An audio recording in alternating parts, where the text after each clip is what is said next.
Eu sou Mário Persona e essas são as respostas que eu dei aos que me perguntaram sobre a Bíblia. Você escreveu perguntando se o homem foi criado com vida eterna. Não, vida eterna não é uma vida que não tem fim, mas é uma vida que não tem começo. É a vida que não apenas não está sujeita ao tempo, como é uma vida única, porque ela vem de Deus e ela está em Cristo. Vida perpétua ou viver para sempre é algo que não tem fim, mas teve um começo.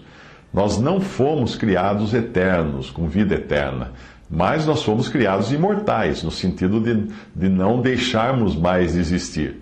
Se passarmos a imortalidade sem termos vida eterna, viveremos para sempre na condenação do lago de fogo, longe de Deus e de outros seres humanos, em trevas exteriores e apenas na companhia da nossa consciência. É assim que estarão os condenados eternamente. Talvez a dificuldade esteja em você usar indistintamente os termos eterno e imortal, os quais na Bíblia têm significados diferentes. Por exemplo, você escreveu que o homem passou a ser uma alma eterna. Ele seria eterno ou imortal em si mesmo, logo possui a raça humana, a eternidade intrínseca, como se todos salvos ou perdidos já somos eternos, etc, etc. Você escreveu. Eu entendi o que você quis dizer, mas eu acredito que o termo eterno não possa ser usado indistintamente assim. Nós fomos criados no tempo, esse parêntese da eternidade, que é o tempo, mas com uma alma imortal, que não acaba mais, que não termina. Vida eterna é a vida de Deus que é implantada no crente em Cristo. Não é a vida do condenado ao lago de fogo, que viverá para sempre, porém nunca teve e nunca terá vida eterna. A vida que o crente tem é a vida, que é Cristo. Cristo é a vida. Essa é a vida que o crente tem. João 11, de 25 a 26, disse-lhe Jesus: Eu sou a ressurreição e a vida. Quem crê em mim, ainda que esteja morto, viverá. E todo aquele que vive e crê em mim, nunca morrerá. Crês tu isto? João 14, 6, disse-lhe Jesus: Eu sou o caminho e a verdade e a vida. 1 João 1, 2, porque a vida foi manifestada e nós a vimos e testificamos dela e vos anunciamos a vida eterna, que estava com o Pai e nos foi manifestada. O condenado ao lago de fogo, ele irá sofrer eternamente ou indefinidamente, porém não terá vida eterna. A diferença fica clara nesse versículo de Mateus 25, 46, e irão estes para o tormento eterno, mas os justos para a vida eterna. A condição para receber vida eterna é crer em Cristo.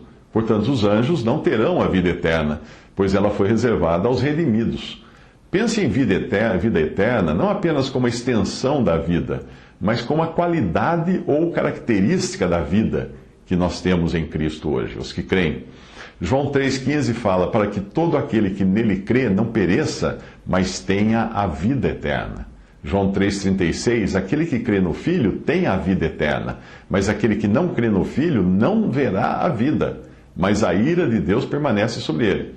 Quando a Bíblia fala em perecer, isso deve ser entendido também dentro do contexto do que é vida eterna e do que é viver para sempre. Perecer tem a ver com condenação, não com extinção da vida, aniquilação da vida, o aniquilamento da vida. João 3,16, porque Deus amou o mundo de tal maneira que deu o seu Filho unigênito para que todo aquele que nele crê não pereça, mas tenha a vida eterna. É no contexto de término da vida terrena que fala o versículo que você citou lá em Ezequiel. E basta nós vermos o contexto em que a expressão foi usada ali para entendermos que se trata de morte física. Embora seja um versículo muito usado até nas pregações do Evangelho, porque o termo morrerá por ter pecado é mostrado no contraste ao viverá por ter obedecido. Veja o contexto todo, Ezequiel 18, de 18 a 20, ele está falando de condenação à morte, uma condenação à morte aqui na terra. Seu pai, porque praticou a extorsão, roubou os bens do irmão e fez o que não era bom no meio do seu povo, eis que ele morrerá pela sua iniquidade.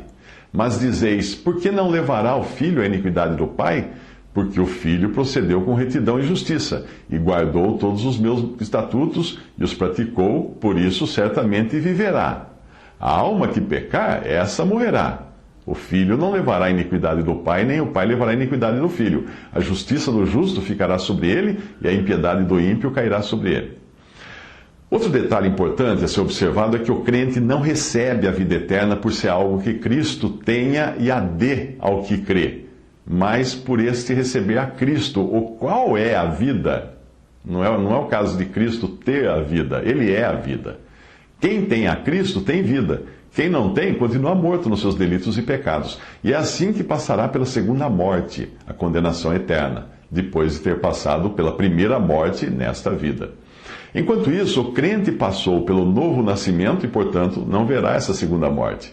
Quem nascer uma vez, morrerá duas. Quem nascer duas, morrerá uma. Ou nem morrerá, se for arrebatado antes disso. Talvez a melhor definição do que seja eterno esteja nessa passagem de 2 Coríntios 4:18. Não atentando nós nas coisas que se veem, mas nas que se não veem. Porque as que se veem são temporais, e as que se não veem são eternas.